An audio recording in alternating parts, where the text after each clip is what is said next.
వెడేస్తుంది. మనం చేసిన మేలు బట్టి మనం సజీవంగా ఉన్నాం.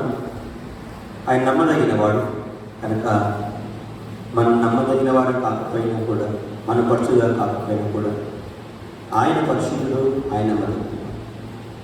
దావీదు ఏమంటాడంటే, ప్రభువా మీరు నా మొర ఆలకించండి, మీరు నాకు సహాయం చేయండి. కానీ ఏమంటే నన్ను బట్టి కాదండి. హల్లెలూయా. అంటే నన్ను బట్టి మీరు సహాయం చేయదలుచుకుంటే, నన్ను బట్టి నా ప్రార్థన ఆలకించుకుంటే నేను ఎక్కడ నీతిమంతులుగా ఎదుగుదలేదండి. మన ఎదురున్న మన జీవితం చూసాము, చాలా మంది మన దగ్గరకు వస్తుంటారు. మనం ఏం చేస్తామంటే వాళ్ళని బట్టి మనం మాట్లాడతాం, వాళ్ళని బట్టి ప్రవర్తిస్తాం. ఎందుకంటే ఎదురు వ్యక్తి ఏమైనా మనకు సహాయం చేశాడా, ఎవరైనా గొప్పవాడా, ఆయన మంచివాడా, ఏదైనా చెడ్డవాడా, ఆయన బలహీనడా అని ఎదుటి వ్యక్తిని బట్టి మనం ప్రవర్తిస్తాము. కానీ అందుకే దావీదు ఏమంటాడంటే, నన్ను బట్టి కాదు ప్రభువా, నా మంచితనాన్ని బట్టి కాదు, నా చెడ్డతనాన్ని బట్టి కాదు, నా క్రియలను బట్టి కాదు. ఏమంటాడంటే నీ విశ్వాసతను బట్టి నాకు సహాయం చేయాలి. ఎప్పుడైతే దేవుడు తనని బట్టి మనం సహాయం చేస్తాడో మనం యోగ్యులు అయితే పడతాం. ఎందుకంటే ఆయన ఎప్పుడు మారడు, ఆయన మారిపోయిన వాడు కాబట్టి ఆయన సహాయం ఉన్నతంగా ఉంటుంది. ఒకవేళ మనని బట్టి ప్రభు సహాయం చేస్తే, మనని బట్టి తీర్పు తీస్తే, మనల్ని బట్టి ఒకవేళ మనల్ని ఎన్నిక చేస్తే, మన ఎవరికి కూడా నీతిమంతులుగా పరిశుద్ధులుగా దేవుడిని ఎంచబడతాడు. కనుక ఆయన మంచివాడు, ఆయన గొప్ప, ఆయన శ్రేష్ఠుడు, ఆయన కృపాతిశయగల, ఆయన సహాయం చేయడానికి ఇష్టం, క్షమించని సిద్ధ మనసు, దయగలవాడు. ఆయన దయ ఎప్పటికీ అయిపోదు. ఆయన కృపగలవాడు, ఆయన కృప మనకు తొలగిపోదు. కనుక ఈ దినం దేవుడు చేశాడంటే మనని బట్టి మనకు ప్రవర్తించాడు, ఆయన బట్టి ప్రవర్తిస్తాడు, ఆయన బట్టే నడుస్తూ ఉంటాడు. మోషే చెప్తాడు, అయ్యా అయ్యా వీరిని కాపాడు, బతిలాడుకుంటూ ఉంటాడు చాలాసార్లు. కానీ విషయం ఏంటంటే దేవుడు తనని బట్టి మాత్రమే. యోనా విషయం వస్తే అయ్యా యోనా అంటాడు, అయ్యా యోనా చెప్తాడు, నేనే పద్ధతులు చాలా చెడ్డవాళ్ళు అయ్యా. కానీ ప్రభు అంటాడు, నేనే పద్ధతులు చాలా చెడ్డవాళ్ళే ఉండొచ్చు, కానీ నన్ను బట్టి నేను సహాయం చేస్తాను, ఎందుకంటే నా పిల్లలు కాదు. అంటే క్రీస్తులో ఇది మన ధైర్యం, మనకు కలిగిన ధైర్యం ఏంటంటే దేవుడు మనని బట్టి కాకుండా తనని బట్టి మనకు నడుస్తున్నాడన్న విషయము మనం కూర్చొని ధైర్యం కలుగుతాం, బలం కలుగుతాం. అందుకే ఆయన దేవుడై ఉన్నాడు, అందుకే ఆయన ప్రజలుగా మనకు ధన్యులమై ఉన్నాం.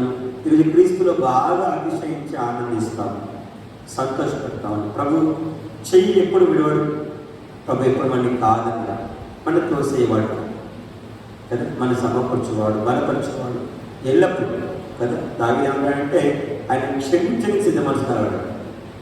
24 గంటలు ఏం ఆశిస్తున్నట్ట? క్షమించాలి. ప్రభు ఏం ఆశిస్తున్నట్ట? మనము బాగా దీవించబడితే ప్రభు ఆయనపరచబడతాడు. అంటే మనం బాగా వర్ధిల్లాలని, బాగా దీవించబడాలని ప్రభు ఇష్టపడుతున్నాడు. మన పిల్లలు అనుకోండి, చాలా గొప్పవాళ్ళైతే తల్లిదండ్రులకు ఎంత పేరు. ఏ తల్లిదండ్రులు ఏమనుకోరు? మన పిల్లలు బలహీనంగా ఉండాలి, అయ్యే దేంట్లో పాస్ కావద్దు, ఏ ఉద్యోగం రావద్దని ఏ తల్లిదండ్రులు అనుకోరు. ఎందుకు అనుకోరంట? ఆ పిల్లలు దీవించబడితే తల్లిదండ్రులకి గొప్ప. కాబట్టి ఆ తల్లిదండ్రులు పిల్లల్ని ఎలాగైతే గొప్పవారిగా ఉండాలని ఆశపడతారో అదేవిధంగా యేసుప్రభు కూడా ఆశపడతారు. యోహాను సువార్తలో ఏమంటాడంటే, అయ్యా మీరు బహుగా ఫలించడం వలన తండ్రి మహిమపరచబడతాడు అంటారు. అంటే ఇదే జ్ఞాపకం చేసుకున్నాం, యేసుప్రభు అని బాగా ఫలింపబడతాడు. ఎంత ఫలించాలయ్యా అంటే అంటాడు, అయ్యా మీరు విశ్వాసం ఇస్తే నాకన్నా గొప్ప కార్యం చేస్తారు. హల్లెలూయా. అంటే మనం దేవుడి విశ్వాసం ఉంటే దేవుడి కన్నా గొప్ప కార్యం చేస్తామంట. అంటే బాబు ఏం ఆశిస్తున్నాడు?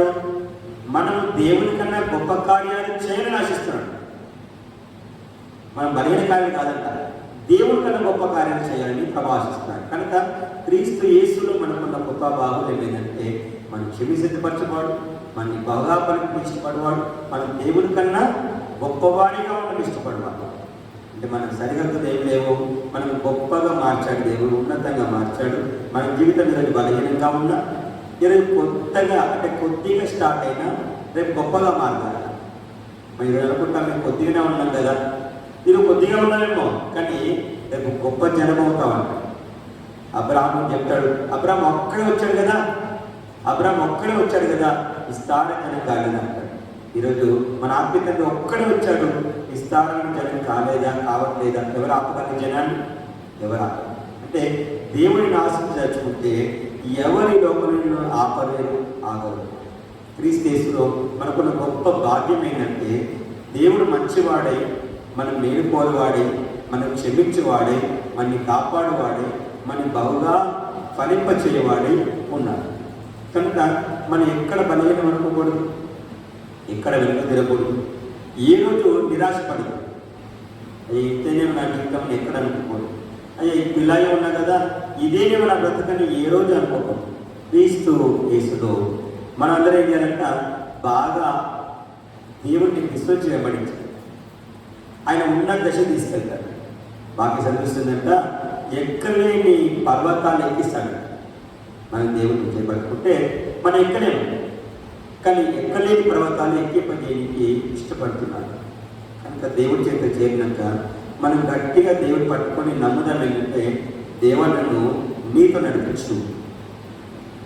ఎప్పుడైతే విశ్వసిస్తామో దేవుడు ఉన్నత మార్పు తీసుకుంటాడు.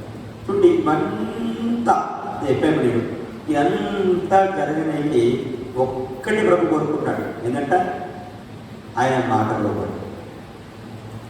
నా మాట విని దాని ప్రకారం చేయవాన్ని ఈ విధంగా వర్ధన చేస్తాడు. అంటే దేవుడి మాట విని దేవుడికి లోబడితే నువ్వు ఏ స్థితిలోనూ క్షమిస్తాడు. హల్లెలూయా. నువ్వు ఎలా ఉన్నా నేను వర్ధన చేస్తాడు. ఎంత తక్కువగా ఉన్నా గొప్పవాడిగా మారుస్తాడు. ఎంత బలహీనంగా ఉన్నా బలవంతుడిగా మారుస్తాడు. అయ్యా నువ్వు ఊహించలేని ఉచ్చరింపు సత్యం కానీ ఉన్నతమైన దిశలోకి తీసుకెళ్తాడు. ఏం చేయాలి అంటే హల్లెలూయా, ఇదంతా జరగాలంటే ఏం చేయాలంట? ఆయన మాట వినాలి. ఒకటే కండిషన్ ప్రభు చెప్తున్నాడు, నా మాట విని దాని ప్రకారం ప్రవర్తించే వారిని ఈ విధంగా ప్రభు ఆశీర్వదిస్తాడు. దీనికి ఏ సమస్య లేదు. మనం దేవుడి మాట విన్న నేర్చుకోవాలి. ఇప్పుడు ఉన్న యుద్ధం అంతా దేంతో చేస్తున్నామంటే మన చెవులు, మన శరీరము, మన నాలుక, లేకపోతే మన మనసు, మన జీవితము అంతా కూడా దేవునికి లోబడినట్టుగా మార్చుకోనికి జీవితం అంతా అయిపోతుంది. మరి దేవుని లోబడకుండా ఎవరున్నారు, ఎవరు చేస్తున్నారు అంటే మనం ఉంటాం. మనకి ఇష్టం లేదు, దేవుడికి లోబడే ఉండాలనుకుంటాం. ప్రతి కుమార్తె ఏమనుకుంటారు? తల్లికి లోబడే ఉండాలనుకుంటారు, కష్టపడి అనుకోరు. కానీ చుట్టుపక్కల లోకము, శరీరము లాగుతాము. ఈరోజు నువ్వు సాతాన్ని జయింపచేసే భాగ్యం దేవుడిచ్చాడు. ఒక్కసారి సాతాన్ని అంగీకారం చేస్తున్నాడు, వాణ్ణి నేను తొక్కేస్తాను అనుకుంటే, వాడిని నేను విడిపించుకుంటాను అనుకుంటే, వాడి మాటను వినను, వాడు నన్ను బలహీన పరిస్థితులు తెలుసుకుంటే ఆయన ఏం చేస్తాడంట? నువ్వు దేవుడి మాట విన్నట్టుగా మారుస్తాను. ఈరోజు దేవుడి మాట విన్నాను కూడా ఏం చేస్తాడంట? దేవుని ఆత్మ మనకి ఇచ్చాడు. మనం ఒకవేళ మన జీవితాన్ని ట్రైనింగ్ చేసుకున్నాం అనుకోండి, ఏమని దేవుడి మాట వినడానికి, దేవుడికి లోపడడానికి, వాక్య ప్రకారం బ్రతకడానికి, ఆయన కట్టడలకు నిబంధనలకు లోపల నేర్చుకుంటే మన జీవితంలో అసాధ్యమైన లోకంలో ఏది ఉండదు.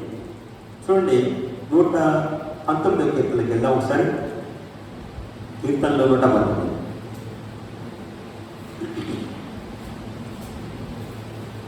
వచనము 1 చదువుదాం ఫస్ట్. యెహోవా అనుసరించి నిర్దోషంగా నడుచుకుని వారు ధన్యులు. గైకొనిచ్చి పూర్ణ హృదయంతో వెతుకువారు ధన్యులు.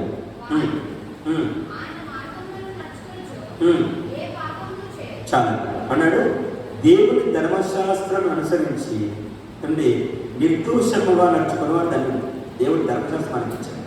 ఈ ధర్మశాస్త్ర ప్రకారము ఆయన మాట, ఆయన వాక్యాన్ని పూర్తిగా అవలంబిస్తూ పాటిస్తూ ఆ ధర్మశాస్త్రాన్ని ఒకటిగా మనం నిర్దోషంగా, అంటే ఈ ధర్మశాస్త్రం ముందు పెడితే మనం ఎక్కడ కూడా దోషం లేని కనబడితే వార్తలు. అందుకే దివారాత్రులు ధ్యానిస్తూ మనం ఎప్పుడు చూసుకోవాలంట? మన మాట, మన చూపుడు, మన క్రియ, మన తలపుడు, మన నిర్ణయాలు, మన మార్గము, మన ప్రవర్తన అంతా కూడా ఈ ధర్మశాస్త్రం తగ్గట్టుగా ఉందా లేదా అని నిత్యం పరీక్షించుకోవాలి. ఒకవేళ ఈ ధర్మశాస్త్రానికి అనుకూలంగా నిర్దోషంగా నువ్వు ఉంటే నువ్వు ధన్యుడు. నీ మాట కొట్టివేయబడదు, నీ తీర్మానం చెడిపోవు, నీ మార్గం ఎవరు పాడు చేయలేరు, చేయకూడదు. అందుకే ఏమన్నంట, బైబిల్ మనకి ఇచ్చాడు. ఈ బైబిల్ రోజు చదువుతూ దీని ప్రకారం ఉన్నాడని చూసుకోవాలి.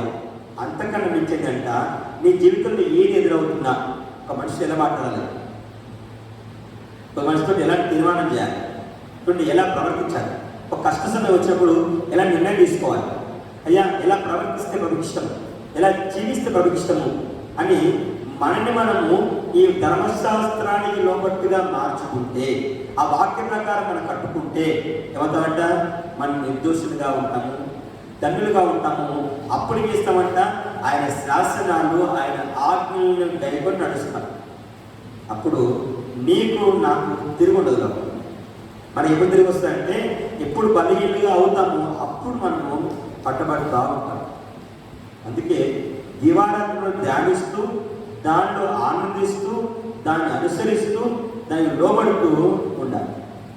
మన ఎవరు తీర్పు మన సహవాసం అంతా ఉందనుకోండి. సహవాసంలో ఏ ప్రోగ్రాం అయినా, ఏ కార్యక్రమం అయినా, ఏ మార్గమైనా కూడా ఏంటంటే టోటల్లీ దేవుడి చిత్తానికి లోబడి అన్ని వాగ్దాన పరులు బల్ల అనుకోండి, బల్ల వాక్య ప్రకారం, కానుకల వాక్య ప్రకారం, అందుకని సహవాసం వాక్యం, అయ్యా ఆరాధన, ఆల్రెడీ మన్న, మినీ మన్న, ఎవ్రీథింగ్ అంటే వాక్య ప్రకారం, వాగ్దాన ప్రకారం. ఎందుకు? మన పరలోక నిర్దోషులుగా అల్లుయ్య. ఇప్పుడు మనకు అందరినీ సహవాసం ఇచ్చాడు, రోజు వాళ్ళు తీసుకోవాలి, చర్చకొచ్చి ప్రార్థన చేసుకోవాలి. దీని ద్వారా ఏమవుతుంది అంటే, ఏ వాక్య ప్రకారం దేవుడు ఏ వాగ్దాన ప్రకారం దాన్ని ఇచ్చాడో దాన్ని పాటిస్తే దానికి సంబంధించిన ఆశీర్వాదం సొంతం చేసుకుంటాం.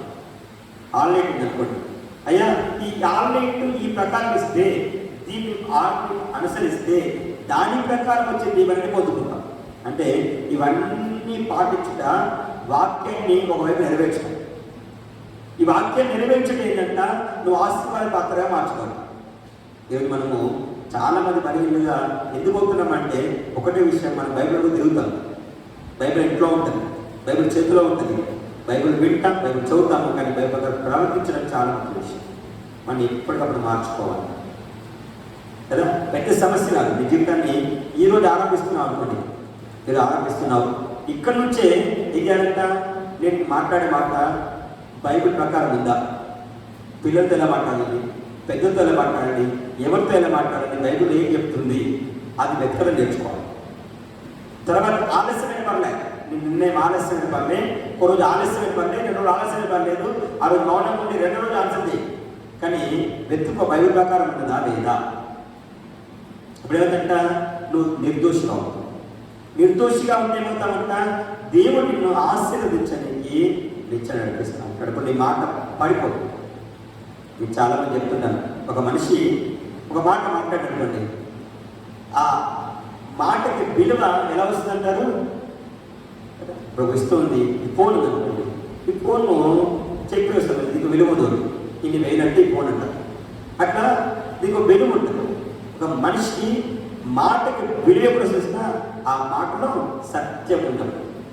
అది మాట నిజమైతే విలువ వస్తుంది. ఉన్నాను అనుకోండి, ఇప్పుడు నేను అన్నాను, అయ్యా బయట వర్షం పడుతుంది అన్నాను అనుకోండి, దాంట్లో సత్యం ఉంటేనే నా మాట విలువ. బాగా ఎండగొట్టుకున్నా నేను వర్షం పడుతుంది అనుకోండి, అది అబద్ధం కాబట్టి ఎవరు దాన్ని నమ్మరు, దానికి విలువ ఉండదు. అలాగే దేవుని యొక్క విషయంలో మనం విలువగలగా మార్చబడాలంటే దేవుని వాక్యాన్ని చదవచ్చు. అప్పుడు నీ మాట స్థిరపడి, నీ మాట విలువ నీ లోపల పడిపోకుండా ఉంటుంది. సమస్య కాదు. ఈరోజు నీ దీవెన దూరంగా లేవు, నీ ఆశీర్వాదం దూరంగా లేవు. నువ్వు దేవుడు అనుకున్నాడు చెప్పాడు కదా, ఉన్నత దశకి, ఎదురున్న దశకి దేవుడి కన్నా గొప్ప వాళ్ళు ఆయన ఓర్చుకుంటాడు. మనం అయ్యమన్నాడు, నాకన్నా గొప్ప కార్యాలు చేస్తాడా అని అన్నాడు. దేవుని కన్నా గొప్ప కార్యాలు చేయని కూడా మనకు అవకాశం ఇచ్చాడు, అధికారం ఇచ్చాడు మనకి. కానీ ఈరోజు దేవుని కన్నా గొప్ప కార్యం చేయకుండా ఎందుకున్నామంటే, మనము దేవుని దృష్టిలో నిర్దోషంగా లేవు అన్నాడు. నువ్వు నీ ధర్మశాస్త్ర ప్రకారము దేవుని దృష్టిలో నిర్దోషిగా ఉంటే నిన్ను ఎవరు తీర్పు తీర్చారంట. చూడండి, అదే అధ్యాయంలో చదువుతామన్నమాట, 15:17. 115 నీ ఆజ్ఞలను ధ్యానించదను, నీ త్రోవను మన్నించదను.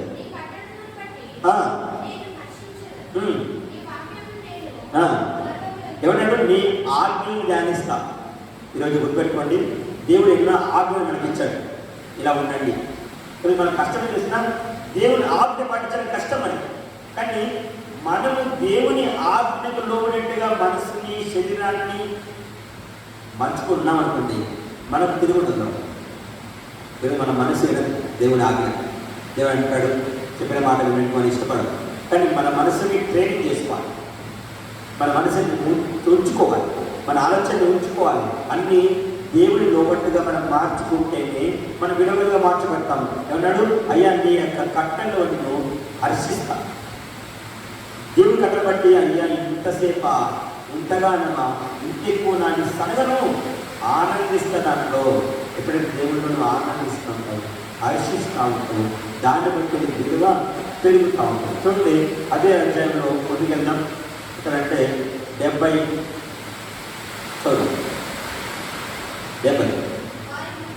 వాళ్ళు కూవలే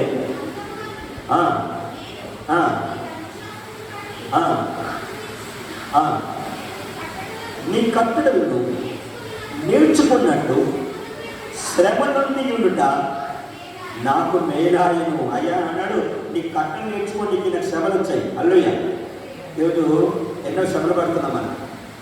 కానీ ఆయన ఏమంటున్నాడంటే, నీ శ్రమ పొందడం ఏమైంది, ఈరోజు నాకు ఏమైంది, నీ వాక్యానికి లోబడే మనసు వచ్చింది అన్నాడు. నీ ఆజ్ఞ పాటించే జీవితం నాకు వచ్చింది. నేను ఎంతోమంది మాట వినడానికి కింద వరకు ఆయన బోధపడ్డానికి నిర్వహించుకున్నాను. కానీ ఈరోజు ఏమైంది, అందరూ మోసగానే అర్థమయ్యి నీ వాక్యం వినే మనసు నాకు వచ్చింది. చాలు, నేను చాలా కష్టపడ్డాను, చాలా నష్టపోయాను, చాలా దెబ్బలు తిన్నాను, చాలా అవమానపరచబడ్డాను, చాలా గాయాలు తగిలాయి. ఇన్ని తగిలినా నాకు కలిగిన మేలేదయ్యా అంటే ఈరోజు నేను ఎవరి మాట వినకుండా నీ కట్టలో పడతా, నీ వాక్యంలో పడతా అన్నాడు. శ్రమ పొందడం నాకు మేలయ్యింది అంటున్నాడు దావీదు. ఎందుకు మేలయ్యిందయ్యా అంటే ఈరోజు నుంచి నీ మాట విన్న నేర్చుకున్నాను. దీనికోసము ఎన్నో నిద్రలు పట్టవచ్చు, ఎన్నో డబ్బులు కేటాయించవచ్చు, కానీ సమయం కేటాయించవచ్చు. కానీ ఈరోజు నేర్చుకున్నాను, నీ మాటకు లోబడితే ఎంత విలువైనదో, ఈ మాటలు లోబడితే ఎంత బాధ్యకరమైన జీవితం ఉంది. పెట్టు, ఈ చిన్న అలవాటు, ఈ చిన్న ప్రాక్టీస్ మన జీవితాన్ని ఉన్నతంగా మారుస్తాం, అత్యున్నతంగా మారుస్తాం. ఆయన మాటకు వినవద్దు. కానీ విషయం ఏంటంటే, దీనికోసము మన శరీరాన్ని అలవాటు లోపరుచుకోవాలి, మన మనసుకి కళ్ళవేయాలి, మన ఆలోచనలకి హద్దులు గీయాలి, మన నిర్ణయాలకి హద్దులు గీయాలి. అయ్యా నువ్వు దాటొద్దు, లోకమంతా చేస్తుంది, కానీ మనకు హద్దులు ఎందుకు మన జవాబు ఇవ్వాలి. ఇది మనం పాటించమనుకోండి, మనం ఏ రోజు సిగ్గుపడదు. ఈ వాక్యం అంతా మనం పాటిస్తే, ఈ వాక్య ప్రకారం పాటించడం అసాధ్యము. కానీ విషయం ఏంటంటే, నువ్వు జీవితం నేర్చుకోవాలి, ఈ వాక్య ప్రకారం లోపలి జీవించడం అలవాటు చేసుకోవాలి. రోజు రోజు రోజు ప్రాక్టీస్ చేయాలి. ఏంటంటే వాక్య ప్రకారం ఉన్నాను లేదా, నా మాట ఎలా ఉంది, నా ప్రవర్తన, నా చూపులు ఎలా ఉంది, నా తలపు ఎలా, నా నిర్ణయాలు ఎలా ఉన్నాయి, నా యొక్క జీవితం ఎలా ఉంది పరీక్షించుకోవాలి. నేను కట్టు ప్రవర్తిస్తున్నా లేదా. విషయం ఏం తెలిసిన, ఇది అతి సులభంగా మార్చి దేవుడు ఎలా తెలిసిన పరిశుద్ధాత్మ ఇచ్చాడు. ఈ పరిశుద్ధాత్మ ఏం చేసేసిన కేవలం ఈ వాక్య ప్రకారం ఉంటుంది. ఈ వాక్యం అంతా చదివి మనం చేయలేము, కానీ వాక్య ప్రకారంగా ఉండేట్టుగా పరిశుద్ధాత్మ ఇచ్చాడు. ఈ పరిశుద్ధాత్మ పరసంబంధంగానే ఉంటుంది. ఈ పరిశుద్ధాత్మ గుట్టని వాక్యంలో ఉంటుంది. నువ్వు ఒకసారి పరిశుద్ధాత్మకు లోబడి అలవాటు చేసుకున్నావు అనుకోండి, పరిశుద్ధాత్మ మాట మీద నేర్చుకున్నావు అనుకోండి, పరిశుద్ధాత్మ నడిపింపులో ఉన్నావు అనుకోండి, నీవు ఒక్క తప్పెటడు కూడా పరిశుద్ధాత్మ ఎలా ఉందో అలా పర్ఫెక్ట్గా నడుస్తుంటాం. సిగ్గుపడ్డండి. దేవుడు ఈ బైబిల్లో ఇచ్చిన ఆశీర్వాదాలన్నీ కూడా పరిపూర్ణంగా సొంతం చేసుకుంటాం. చూడండి, అదే దాంట్లో 87 ఉందాం.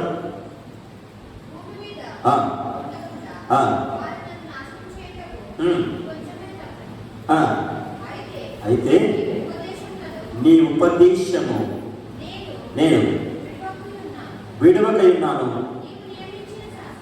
నీవు నీ శాసనమును అనుసరించినట్లు బ్రతికింపుము యెహోవా నీ వాక్యం ఆకాశంలో నిత్యం నిలకడగా ఉన్నది, నీ విశ్వాసతను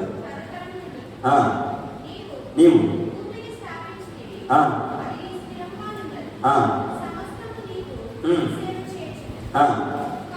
కావున నీ నిర్ణయించుకున్నాను ధర్మశాస్త్రము నాకు ఇయ్యని ఎడల నా శ్రమనందు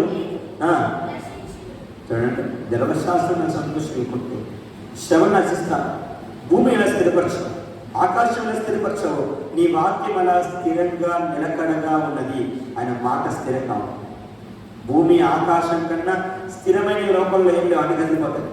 కానీ భూమి స్థిరంగా ఉంది, ఆకాశం స్థిరంగా ఉంది, అంత గొప్పగా ఉంది. అందుకే అన్నాడు, శ్రమనయందు ఆయన ధర్మశాస్త్రం నీకు నెమ్మదిస్తాడు. శ్రమ రాగానే వాక్యం నీతో మాట్లాడతాడు. ఇగో ఇలా నడవండి అయ్యా, కొద్ది కాలమే అంటాడు. అయ్యా ఎక్కువ కష్టపడకంటాడు. అయ్యా కొద్ది కాలమే ఓటు పట్టంటాడు. మొర ఆలోచిస్తాను అంటాడు. ఇటువంటి వాక్యాన్ని బాగా ధ్యానించాలి. నేను చాలామంది చెప్తా ఉంటాను, అయ్యా వాక్యం ఎక్కడుండాలి అంటే అది అంటారు హృదయంలో అంటారు. కానీ వాక్యం ఎక్కడుండాలి? మూలుగుల్లో ఉండాలంట. హల్లెలూయ. హృదయం కన్నా లోతైనది మూలుగు. మీ మూలుగుల్లో ఆ వాక్యం మండుతుండాలి. సరే, మనం తిన్న ఆహారం చేసంటే ఆ మూలుగుల్లోకి వెళ్ళి శక్తిని ఇస్తున్నాం. అలాగా వాక్యం కూడా మీ మూలుగుల్లోకి వెళ్ళిపోయి స్థిరపడిపోయి ప్రతి దానికి మీకు వాక్యము ఆధారం కావాలి, ఆ వాక్యము ఆశ్రయం కావాలి. అది ఏంటంట వాక్య సర్వీస్తుందంట. ఆకాశం ఎలా స్థిరంగా ఉందో, భూమి ఎలా స్థిరంగా ఉందో, నీ వాక్యం కూడా అలాగే స్థిరంగా ఉంది. అదండి. కనుక మనం వాక్యాన్ని బాగా ధ్యానించి వాక్య ప్రకారం ఉన్నామా లేదండి, వాక్య ప్రకారం బ్రతకడానికి, వాక్య ప్రకారం జీవించడానికి ధర్మశాస్త్రం నందు నిర్దోషుడికి ప్రయత్నం చేస్తే నువ్వు ఏనాడు సిగ్గుపడవు, ఏనాడు కింద పడవు. చూడండి, అది 119 కీర్తనలోనే 175 75 అనుకున్నాం.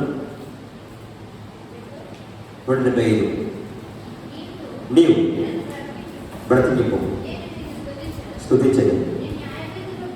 న్యాయ విధులు నా సహాయముగా ఉండుగాక.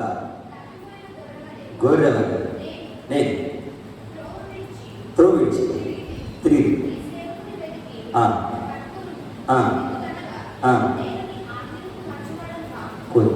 ఎప్పుడైనా ఆగి మంచివాడు కావు, నువ్వు తప్పిపోయినా పట్టుకుంటాడు. నీ గొర్రెల తప్పిపోయాడు, అయినా పట్టుకుంటాడు. ఆయన ఆజ్ఞని విడిచి తిరగనీయకు. నిన్ను నీ అంతరంగాన్ని స్థిరపరచుకో క్రీస్తులో నీ అంతరంగా. వాక్యంతో నింపుకు పెట్టుకో. మన ప్రవర్తన అంతా కూడా వాక్యం సరిపోయిందో చూసుకో. నేను చాలాసార్లు చెప్తున్న ఎగ్జాంపుల్, అయ్యా మనకు ఉండాల్సింది ఆత్మీయ బైబిల్. ఈ బైబిల్ ఏంటంటే అర్థం లాంటి.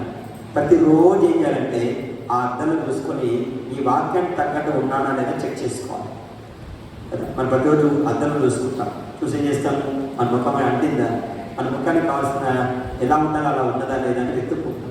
అలాగే బైబిల్లో కూడా వాక్యంలో కూడా ఏం చేయాలంటే నువ్వు వెతుక్కోవాలి. నువ్వు ఉన్నావా లేదా, నీ మాట అలా ఉందా, నీ క్రియలు ఎలా ఉందా, నీ ప్రవర్తన ఎలా ఉందా, నీ యొక్క సమస్త నుండి నీ యొక్క ప్రవర్తన, నీ యొక్క డ్రెస్సింగ్, నీ యొక్క మాట, నీ యొక్క క్రియ, నీ తలంపులు అన్నీ కూడా వాక్య ప్రకారం ఉంటాయని వెతుక్కొని స్థిరపరచుకుంటే నేను ఉన్నతంగా మారుస్తాడు, శ్రేష్టంగా మారుస్తాడు, నిర్దోషిగా ఒకరిద్దరు తీర్మానం చేసుకున్నాం. అయ్యా నీ ధర్మశాస్త్రము నీ కట్టు పక్కన నీ ఆజ్ఞలను పాటిస్తూ నేను అనుసరిస్తూ జీవిస్తాను. ఈరోజు నా శ్రమ కలిగిన నీ కట్టడంలో పడి మనసును రక్షించాలి. ఆయన ఆజ్ఞను బ్రతికిస్తాడు, ఆయన కట్టడలను జీవింపజేస్తాడు, ఆయన శాసనాలను నడిపిస్తాడు. వాటిని ఇష్టంగా మార్చుకుంటే నీకన్నా ఉన్నతుడు, నీకన్నా బలవంతుడు లోపల ఎవరు తీర్మానం చేసుకుంది. ప్రభుత్వం నుంచి నీ వాక్య ప్రకారమే జీవిస్తాను, నీ వాక్య ప్రకారం మాట్లాడతాను, నీ ప్రకారం ప్రవర్తిస్తాను, నీ వాక్య ప్రకారం నిర్ణయిస్తాను, నీ వాక్య ప్రకారం సంచరిస్తాను, నీ వాక్య ప్రకారం నేను జీవితంలో అనుమతులు పెట్టుకుంటాను అని తీర్మానం చేసుకొని ఆయన షరతు చేయడం ఫలితం దర్శించారు.